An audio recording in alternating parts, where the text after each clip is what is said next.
Welcome. Welcome to Al Khalik Academy e-learning program. بسم اللہ الرحمن الرحیم. السلام علیکم.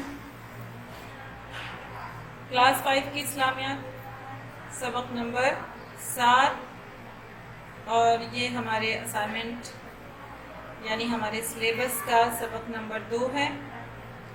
سبق کا نام ہے سنت رسول کی اہمیت. سنت رسول کسے کہتے ہیں؟ تو سب سے پہلے تو ہمیں یہ سمجھنا ہے کہ سنت کسے کہتے ہیں. ٹھیک ہے، سنت یعنی نبی صلی اللہ علیہ وسلم کا ہر عمل ہمارے لیے سنت ہے. اس کی پیروی کرنا اور اس کے مطابق عمل کرنا ہم پر لازم ہے. ٹھیک ہے، تو نبی صلی اللہ علیہ وسلم کے ہر عمل کو ہم کیا کہتے ہیں؟ سنت. یعنی انہوں نے جو بھی عمل کیا تو ہم نے اس کے مطابق عمل کرنا ہے. سورۃ المائدہ میں اللہ تعالیٰ نے فرمایا، بے شک تمہارے پاس آئے اللہ کی طرف سے ایک نور یعنی حضرت محمد صلی اللہ علیہ وسلم اور روشن کتاب یعنی قرآن شریف. حضرت محمد صلی اللہ علیہ وسلم کو نور کہا گیا یہاں پر، یعنی وہ تمام برائیوں سے پاک ہیں. ان میں کوئی برائی کوئی خامی نہیں تھی.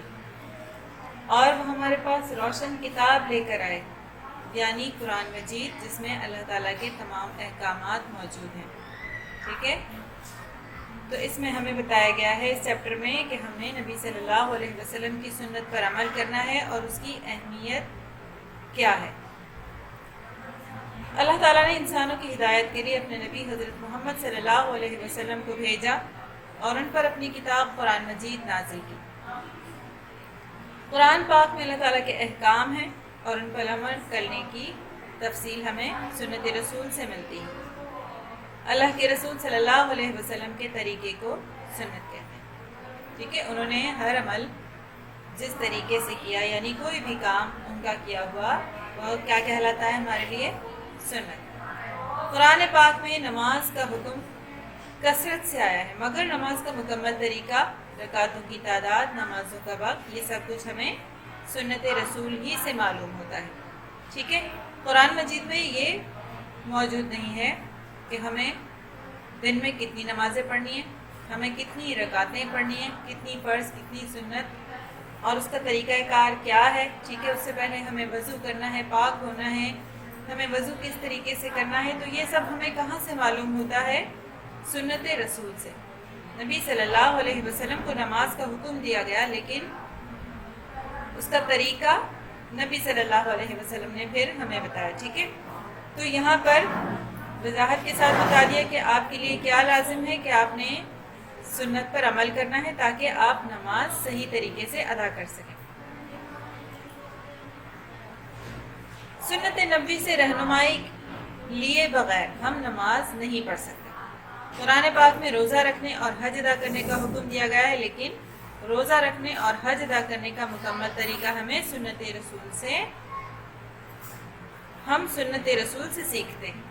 ہمیں نہیں معلوم ہم نے کس وقت تک سحری کرنی ہے اور افطاری کس وقت کرنی ہے. ٹھیک ہے، اس کے علاوہ روزے کے مزید آداب کیا ہیں، تو یہ سب. اس کے علاوہ حج ہمیں کس مہینے میں ادا کرنا ہے، کیا طریقہ کار ہے، اس کے کیا آداب ہیں، تو یہ سب ہمیں سنت رسول سے معلوم ہوتا ہے. اللہ تعالیٰ نے فرمایا سورۃ الاحزاب میں، بے شک رسول اللہ کی ذات میں تمہارے لیے زندگی گزارنے کا بہترین طریقہ ہے. رسول اللہ صلی اللہ علیہ وسلم کے ہر عمل سے اللہ تعالیٰ بے حد محبت فرماتا ہے. آپ صلی اللہ علیہ وسلم کا اٹھنا بیٹھنا، چلنا پھرنا، سونا جاگنا، کام کرنا، ٹھیک ہے یعنی کھانا پینا، گفتگو فرمانا، آپ کا لباس، آپ کی ہر بات پر عمل کرنا ثواب کا درجہ رکھتا ہے. ہم یہ تمام کام کرتے ہیں لیکن اگر ہم یہ تمام کام جو ہے نبی صلی اللہ علیہ وسلم کے طریقے کے مطابق کریں، انہوں نے کس طرح سے کیے. ٹھیک ہے، بات کرنا، چھوٹوں سے کس طرح بات کرنی ہے، ہمیں بڑوں سے کس طرح سے پیش آنا ہے، ہمارا اٹھنا بیٹھنا کیسا ہونا چاہیے، یعنی اگر ہم کسی محفل میں جاتے ہیں تو ہمیں وہاں کس طریقے سے بیٹھنا چاہیے، ٹھیک ہے، سونا اور جاگنا، ہمیں دعائیں پڑھنی ہیں، ہمیں کس کروٹ پہ لیٹنا چاہیے، ہمیں سونے سے پہلے کیا کرنا چاہیے، ٹھیک ہے، جب ہم جاگیں تو ہمیں کیا کرنا چاہیے، اسی طرح کھانا ہمیں کس طریقے سے کھانا چاہیے، اور اس کے علاوہ اس کے حلال اور حرام کا ہمیں پتہ ہونا چاہیے کہ ہم کیا کھا رہے ہیں، کس طریقے سے ہم کما رہے ہیں۔ تو اگر ان تمام طریقوں میں ہم نبی صلی اللہ علیہ وسلم کا طریقہ اختیار کرتے ہیں تو وہ ہر عمل ہمارے لیے ثواب کا درجہ رکھتا ہے۔ آپ صلی اللہ علیہ وسلم نے فرمایا، جس نے میری سنت سے محبت کی اس نے مجھ سے محبت کی، جس نے مجھ سے محبت کی وہ جنت میں میرے ساتھ ہوگا، ٹھیک ہے۔ اور نبی صلی اللہ علیہ وسلم سے محبت کا کیا مطلب ہے کہ ہم اللہ تعالیٰ سے محبت کرتے ہیں، کیونکہ ان کا جو طریقہ ہے وہ اللہ تعالیٰ کے احکام کے مطابق ہے۔ اللہ تعالیٰ نے انہیں جو حکم دیا تو انہوں نے اس حکم کے مطابق عمل کیا، اور ہمیں بھی اسی طریقے کے مطابق عمل کی تاکید کی۔ صحابہ کرام رضی اللہ تعالیٰ عنہم اجمعین کی نظر میں سنت کی اہمیت، صحابہ رضی اللہ نبی کریم صلی اللہ علیہ وسلم سے بالغانہ محبت کرتے تھے، یعنی بہت زیادہ محبت کرتے تھے، اور اپنا زیادہ تر وقت حضور صلی اللہ علیہ وسلم کی خدمت میں گزارتے۔ وہ آپ صلی اللہ علیہ وسلم کے ہر عمل کو ذہن نشین کر لیتے، اور جو وہاں موجود نہ ہوتا اسے سنت نبی صلی اللہ علیہ وسلم کے بارے میں بتاتے۔ صحابہ یہ بات جانتے تھے کہ سنت نبی صلی اللہ علیہ وسلم پر عمل کر کے ہی دنیا اور آخرت میں کامیابی حاصل کی جا سکتی ہے، ٹھیک ہے۔ یہاں ہمیں ایک اور پوائنٹ کے بارے میں بتایا گیا ہے کہ جو وہاں موجود ہوتے وہ نبی صلی اللہ علیہ وسلم کے ہر عمل کو ذہن نشین کر لیتے، اور جو وہاں موجود نہ ہوتے پھر ان تک وہ باتیں پہنچا دیتے۔ تو نبی صلی اللہ علیہ وسلم کیونکہ خاتم النبیین ہیں، یعنی آپ صلی اللہ علیہ وسلم کے بعد کوئی نبی نہیں آنے والا، ہدایت کا مزید کوئی ذریعہ نہیں آنے والا، تو آپ صلی اللہ علیہ وسلم جو ہدایت ہمارے لیے لے کر آئے، یعنی قرآن پاک اور ان کے جو احکامات ہم تک آئے، تو اب ہم پر یہ لازم ہے کہ ہم اپنے آنے والی نسل تک وہ تمام احکامات اسی طریقے سے پہنچائیں جس طرح ہمیں نبی صلی اللہ علیہ وسلم سے حاصل ہو، ٹھیک ہے۔ یہاں پر آپ کو ایک سوال دیا گیا ہے، کیا آپ جانتے ہیں صحابہ کرام پیارے نبی صلی اللہ علیہ وسلم کی ہر سنت کو ادا کرتے، یہاں تک کہ ایک مرتبہ حضرت علی کرم اللہ وجہہ ایک بڑے درخت کے نیچے سے جھک کر نکلے۔ سب نے پوچھا، حضرت یہ درخت تو بہت اونچا ہے، جھکنے کی کیا ضرورت ہے؟ حضرت علی کرم اللہ وجہہ نے بتایا کہ میں ایک بار پیارے نبی صلی اللہ علیہ وسلم کے ساتھ اس مقام سے گزرا تھا، اس وقت یہ درخت چھوٹا تھا، پیارے نبی صلی اللہ علیہ وسلم یہاں سے جھک کر گزرے، بس میں تو اپنے آقا صلی اللہ علیہ وسلم کی سنت ادا کر رہا ہوں، ٹھیک ہے۔ یعنی ان کی محبت جو تھی وہ اس قدر تھی کہ اگرچہ وہ درخت اب بڑا ہو چکا ہے لیکن اور اس کے نیچے سے آرام سے ہم گزر سکتے ہیں، لیکن اس کے باوجود حضرت علی نے کیا کیا، ان کے طریقے کو اختیار کیا اور اس کے نیچے سے جھک کر گزرے، اور اس گزرنے پر انہیں نبی صلی اللہ علیہ وسلم یاد آئے۔ مزید آگے ریڈ کرتے ہیں، ایک جنگ میں اسلامی فوج نے کفار کے ایک قلعے کا محاصرہ کیا، کئی دن گزرنے کے باوجود وہ قلعہ فتح نہیں ہوا۔ فوج کے سپہ سالار حضرت خالد بن ولید رضی اللہ تعالیٰ عنہ نے سپاہیوں سے کہا کہ یقیناً ہم اپنے آقا صلی اللہ علیہ وسلم کی سنت پر عمل نہیں کر رہے۔ جب غور کیا گیا تو پتہ چلا کہ مسلمانوں کی فوج مسواک کی سنت پر عمل نہیں کر رہی تھی۔ جی، مسواک جو ہے وہ سنت رسول ہے، یہ ایک طرح کی کسی درخت کی، ایک خاص درخت کی جڑ ہوتی ہے جس سے ہم دانت صاف کرتے ہیں، ٹھیک ہے۔ اور اس مسواک کی سنت میں یعنی نبی صلی اللہ علیہ وسلم کی سنت سے ہمیں پتہ چلتا ہے کہ اس کے 70 فائدے ہیں، ٹھیک ہے۔ اس مسواک کے 70 فائدے ہیں، اور اس کے متعلق آپ تفصیلاً جاننے کی کوشش کیجیے گا، سرچ کیجیے گا، ٹھیک ہے۔ اس وقت میں صرف آپ کو اس کی وہ بتا رہی ہوں کہ اس کے 70 فائدے ہیں، مزید آپ نے اس کے بارے میں سرچ کرنا ہے، ٹھیک ہے۔ چنانچہ اگلی صبح پوری فوج نے مسواک کی سنت ادا کی اور کفار کے قلعے پر حملہ کر دیا۔ جو قلعہ فتح نہیں ہو رہا تھا وہ سنت پر عمل کی برکت سے ایک ہی حملے میں فتح ہو گیا۔ تو جب جب ہم سنت رسول کو ترک کریں گے ناکامیاں ہمارے سامنے ہوں گی، ٹھیک ہے، ہم ناکامیوں سے دوچار ہوں گے، ہمیں فتح حاصل نہیں ہوگی نہ دنیا میں نہ آخرت میں۔ تو ہمیں سنت پر لازمی عمل کرنا ہے۔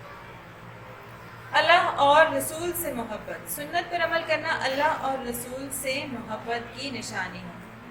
تو سنت ہم تک نبی کے ذریعے پہنچی اور نبی ہمارے لیے ہدایت کا ذریعہ اللہ کی طرف سے بنے، لہٰذا جب اللہ تعالیٰ کے احکامات کے مطابق نبی نے عمل کیا تو ہمیں بھی ان کے عمل کے مطابق اپنی زندگی گزارنی ہے۔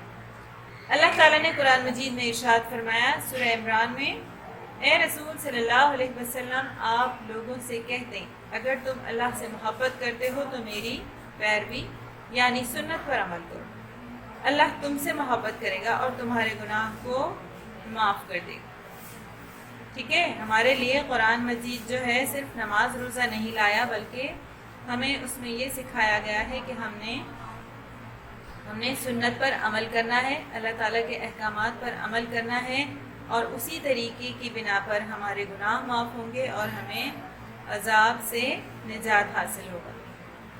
سنت رسول پر عمل کرنے والے سے اللہ تعالیٰ محبت فرماتا ہے اور اس کے گناہوں کو معاف کر دیتا ہے، اس لیے ہمیں اپنی پوری زندگی سنت نبی کے مطابق گزارنی چاہیے۔ تو اللہ تعالیٰ نے ہمارے لیے جو طریقہ مخصوص فرمایا، جو ہدایت ہمیں بھیجی، اگر ہم اس طریقے کو اختیار نہیں کریں گے تو بلا شبہ ہم نجات حاصل نہیں کر سکتے۔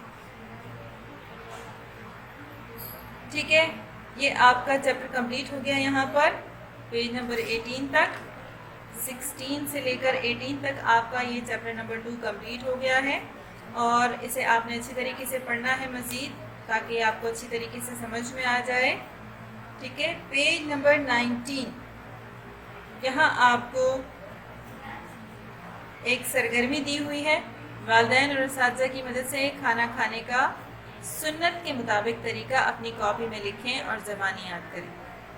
ٹھیک ہے، یہاں پہ آپ نے اس بک میں اس طریقے کو سالو کرنا ہے اور آپ نے پہلے معلوم کرنا ہے کہ سنت میں کھانے کا طریقہ کیا ہے، یعنی نبی صلی اللہ علیہ وسلم اس طریقے کے مطابق کھانا کھاتے، ان کا بیٹھنا، ٹھیک ہے، کھانے سے پہلے کے آداب، بیٹھنے کے آداب، ٹھیک ہے، اور پھر کھانے کے بعد کے آداب، یہ سب آپ نے پہلے سرچ کرنا ہے، تلاش کرنا ہے، پوچھنا ہے اپنے بڑوں سے اور پھر آپ نے اس پہ سالو کرنا ہے۔ سب سے آخر میں آپ کو ہدایات دی گئی ہیں کہ اس سبق کو پڑھنے اور سمجھنے کے بعد آپ کو کس قابل ہونا چاہیے، دل و جان سے سنت رسول صلی اللہ علیہ وسلم کے مطابق زندگی گزارنے والے بن جائیں۔ ٹھیک ہے، یعنی آپ نے اس قدر عقیدت کے ساتھ اس چیپٹر کو ریڈ کرنا اور سمجھنا ہے کہ آپ کے دل میں بھی سنت کے مطابق زندگی گزارنے کی جو ہے خواہش پیدا ہو، یہ بتا سکے کہ سنت کے بغیر اللہ تعالیٰ کے احکام پر عمل نہیں کیا جا سکتا۔ اگر ہم نبی کے طریقے کے علاوہ کوئی طریقہ اختیار کرتے ہیں تو بے شک وہ اللہ تعالیٰ کو پسند نہیں ہوگا۔ جو اللہ کو پسند تھا، نبی صلی اللہ علیہ وسلم نے وہی طریقہ اختیار کیا، تو ہمیں بھی اسی طریقے کے مطابق عمل کرنا ہے۔ یہ بات جان لیں کہ سنت پر عمل کرنے والے سے اللہ تعالیٰ محبت کرتا ہے، تو اگر ہمیں اللہ تعالیٰ کی محبت چاہیے تو ہمیں نبی سے محبت کرنی ہے، ان کے طریقے کو اپنانا ہے اور ان کا طریقہ اپنانے کے بعد ہی ہم اللہ تعالیٰ کے مومن بندے اور محبوب بندوں میں شمار ہوں گے۔ ٹھیک ہے، یہاں تک آپ کو چیپٹر سمجھ میں آ گیا۔ اس کا اسائنمنٹ سمجھنا ہے ہم نے کہ ہمارے اسائنمنٹ میں کیا ہے ہمارے لیے۔ آپ نے ہمیشہ کی طرح عنوان تحریر کرنا ہے، ٹھیک ہے، اس کے بعد خوش خطی کرنی ہے، اس کے بعد ہیں آپ کے تمام سوالات، یعنی 6 سوالات ہیں آپ کے، آپ نے 6 سوال سالو کرنے ہیں صفائی کے ساتھ۔ اس کے بعد انتخابی سوالات، طریقہ وہی ہے، یعنی آپ نے پہلی لائن لکھنے کے بعد اس کے آپشن نیچے والی لائن میں لکھنے ہیں، ٹھیک ہے، آپ نے یہ آپشنز اسی طریقے سے لکھنے ہیں۔ صحیح غلط کے بعد ہیں آپ کے پاس اس کے آداب۔ آداب کون سے دیے گئے ہیں آپ کو؟ عید کے آداب، ٹھیک ہے، یعنی سال میں کتنی عیدیں ہم مناتے ہیں سنت کے مطابق؟ ہمارے لیے 2 عیدیں ہیں، ٹھیک ہے، عید الفطر، عید الاضحیٰ۔ عید الفطر جو ہے ہم رمضان کے بعد یعنی یکم شوال کو مناتے ہیں، اور عید الاضحیٰ ہم 10 ذی الحج کو مناتے ہیں، ٹھیک ہے۔ اور عید الاضحیٰ میں ہم قربانی کرتے ہیں، اور جو یکم شوال کو جو ہم عید مناتے ہیں، تو ان دونوں عیدین کے حوالے سے ہمارے لیے کیا ہے؟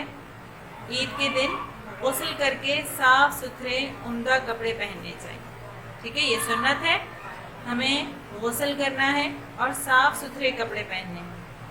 اگر آپ نئے کپڑے خرید سکتے ہیں تو آپ نئے کپڑے ضرور خریدیں، اور عید کے پہلے دن نماز سے پہلے، ٹھیک ہے، عید کی نماز سے پہلے آپ نے غسل کرنا ہے اور نئے کپڑے پہننے۔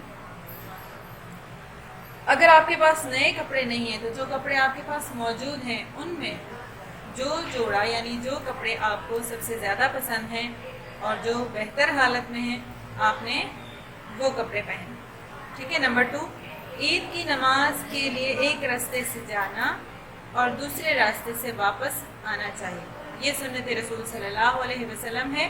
اس طرح زیادہ سے زیادہ لوگوں سے ملاقات ہو سکے گی، ٹھیک ہے، تاکہ ہم زیادہ سے زیادہ لوگوں سے ملیں اور انہیں عید مبارکی دیں، گلے ملیں۔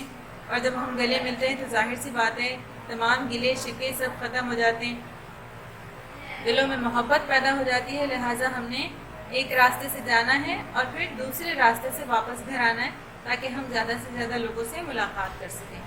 نمبر 3، نماز عید سے پہلے کوئی میٹھی چیز کھا کر جانا چاہیے، اس موقع پر کھجوریں کھانا سنیں، ٹھیک ہے۔ تو آپ نے کوئی میٹھی چیز کھانی ہے عید کی نماز سے پہلے۔ عید کی نماز کے بعد خوشی سے ایک دوسرے سے گلے ملیں اور آپس میں ایک دوسرے سے معافی مانگنی چاہیے۔ جی، عید کے دن کہتے ہیں دشمن بھی گلے ملتے ہیں، دشمن بھی عید کے دن جو ہے ایک دوسرے پر حملہ نہیں کرتے، ایک دوسرے کے لیے دلوں میں بغض نہیں رکھتے، لہٰذا عید کا دن ایسا واحد دن ہے جہاں ناراضگیوں کو ختم ہو جانا چاہیے۔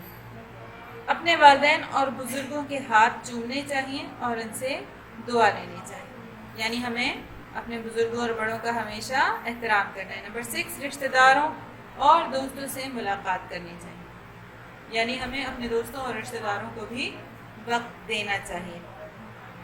تو یہاں تک آپ کا اسائنمنٹ بھی کمپلیٹ ہو گیا، آپ نے یہ چیپٹر اچھی طرح سے سمجھ لیا ہے، تو آپ نے یقیناً اس کا ورک اسی طریقے سے صفائی سے کرنا ہے اور مجھے کمنٹس میں بتانا ہے کہ آپ نے اس چیپٹر کو سمجھ کر کیا سیکھا، ٹھیک ہے۔ انشاءاللہ ملتے ہیں نیکسٹ ویڈیو میں۔ اللہ حافظ۔